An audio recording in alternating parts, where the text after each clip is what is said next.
info macam-macam saya buat dengan pantas untuk menyiapkan kabin saya ni. Sampai seronok lah budak-budak ni. Sekejap ni seronok ke nangis? Okay, happy. Video sebelum ni kita dah buat pad konkrit, kita dah letak stamp, sekarang kabin sampai. Ini saya guna dari kabinku, dia punya design saya dah decide awal-awal. Saya buat tandas tu asing daripada bilik dalam kabin ni, supaya orang luar boleh akses tanpa kacau dalam. Kita bagi dia orang letak dulu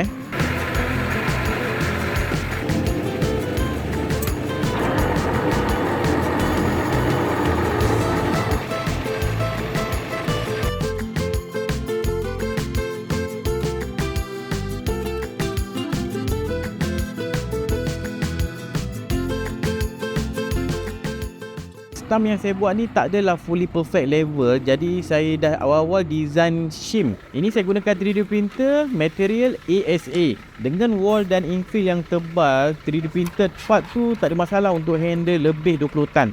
Kabin ni baru 3-4 tan, jadi tak ada masalah. Saya pastikan level. Sisi ni pun tengok cantik level. Cun, sekarang boleh proceed pasang tangga. Basic kabin tak ada tangga tau. Yang saya guna ni sudah upgrade. Bumbung tu dia orang dah kuatkan platform dia. Alright, saya nak pasang bracket pula supaya kabin kita ni semua anchor pada foundation.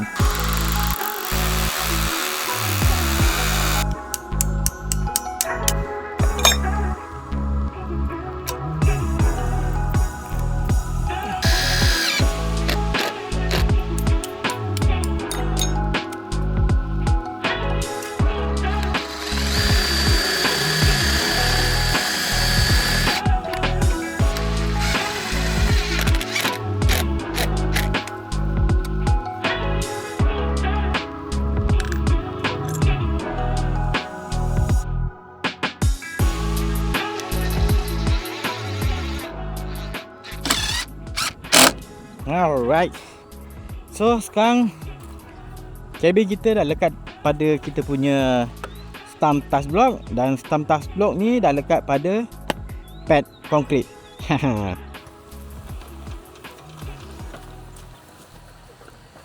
Untuk sementara waktu saya gunakan elektrik daripada solar panel saya ni masuk ke rig bateri solar berani buat. Ini kalau korang nak beli boleh PM kat Facebook Wire AC tu saya terus connect pada input DB live dengan neutral. Ni just sementara je, saya tak buat grounding lagi dengan pakai RCCB type B. Tapi bolehlah guna elektrik, kipas-kipas semua boleh hidup. Yang aircon dekat tepi tu plan saya nak letak dekat bucuk atas sana. Situ. Yang rig bateri solar berani buat tu sementara dulu. Saya nak pasang ni. Wayar ni 3 core 6mm yang khas untuk UV. Saya akan tarik daripada situ pergi ke saya punya kabin kat sini. Mana kabin? Bukan kabin. Saya punya bengkel solar ni yang ada 12 kWh bateri dengan 6000 watt inverter. Kabel tu kita tak boleh terus direct gantung, kita kena ada support dia. Saya gunakan stainless steel punya wire. Saya guna ni 4mm, jadi load yang dia boleh tampung dalam 1000 kg. Kabel ni baru dalam 20 kilo macam tu. Ni saya tengah ikat hook kat ujung dia gunakan klip. Satu klip tak cukup. Biasanya kita kena gunakan 3 lah paling selamat. Tapi untuk load saya ni saya pakai 2, tak ada masalah lah. Letakkan dua-dua, settle hujung. Kita buat dua-dua hujung Untuk hook steel wire tadi saya akan pasang eye plate lah. Satu saya akan screw direct dekat beam cabin dan satu lagi dekat bengkel. Saya gunakan shackle ni untuk memudahkan saya pasang dan cabut wayar. Patutnya kat sini saya gunakan timbal tapi saya terlupa nak beli. Jadi sementara ni load rendah, pakailah macam ni dulu kejap. Tarik daripada bengkel ke kabin. Okey, sekarang untuk kabel pula. Saya pakai kabel 3 core. Nampak kami tebal ni kan? Sebab ini 6mm punya. Brand of flag dari Lab Malaysia. Ini kelebihan dia. Kita tengok dia punya application. Ini power distribution. Okey. Suhu boleh sampai 90 darjah Celsius. Dan paling penting yang ini, boleh tahan UV daripada matahari. Sistem solar DIY ni pun diedarkan oleh Lab Malaysia juga. Okey.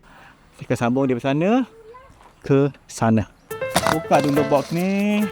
Barulah possible. Kan? This way lah. Too heavy.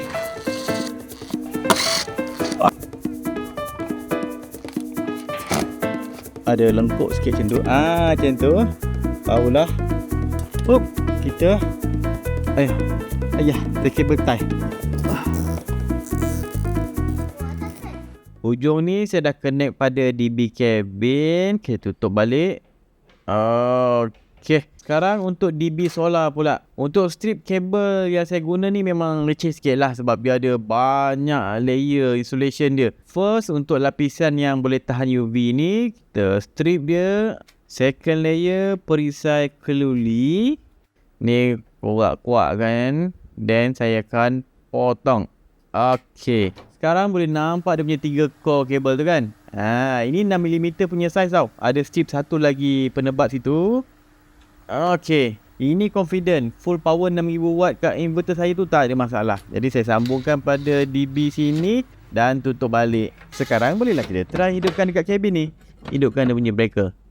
Okey, cantik. Settle bubble track. Sekarang air pula. Ni tangki yang saya guna balik daripada studio saya yang lama dulu. Saya bawa naik atas bumbung kabin. Ingat, kabin saya ni yang sudah enhance dia punya bumbung, bukan kabin biasa. Jadi dia boleh tampung load air tu.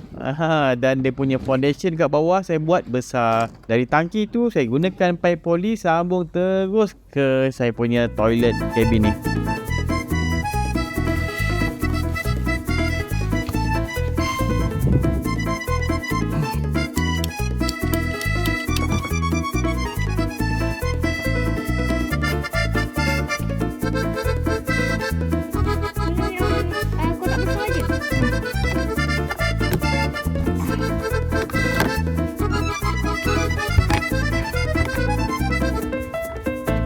Air settle, jadi aircon pun kena pasang.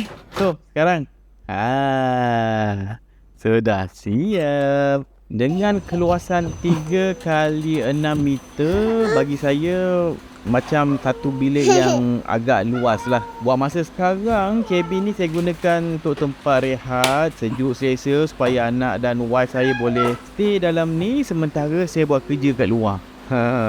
Kalau tidak, saya kena banyak ulang alik. Ambil sekolah, hantar anak ke rumah balik. Lepas tu saya patah balik ke tapak studio ni untuk bina projek. Masa bekerja saya tu tak berapa optimum lah. Satu lagi toilet. Buat kerja buruh kat sini memang sentiasa mandi peluh lah saya.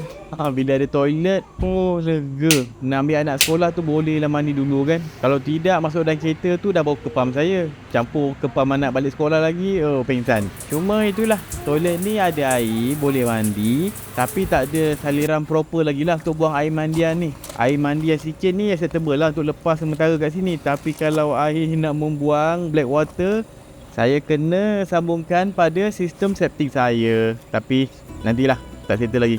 So, setakat itu saja video kali ini. Bolehlah asalkan dah boleh lepak sini, sejuk, boleh rehat. Kencing berak tu mungkin si kena pergi tempat lain dulu, pergi singgah masjid. Tapi mandi semua boleh kat sini dah. Lepas ni saya kena buat deck kat depan ni supaya tak adalah pakai tangga sementara ni. Proper deck, tangga. Lepas tu nanti kena buat sambungan ke tangki septik tu. Sambungan tu sebab dia tinggi kan, saya akan kena sorokkan lah. Nanti kalau orang tenang-tenang, kambing, kebau, lembu duk tendang, pecah tangki septik punya pipe. Okay, tu je. Saya harap saya punya perkongsian ni bermanfaat. Kalau tengok banyak lagi video education yang menarik, boleh pergi ke YouTube channel Berani Buat. Subscribe sekali. Jumpa dalam next video. Saya Muhammad Syafiq. Assalamualaikum.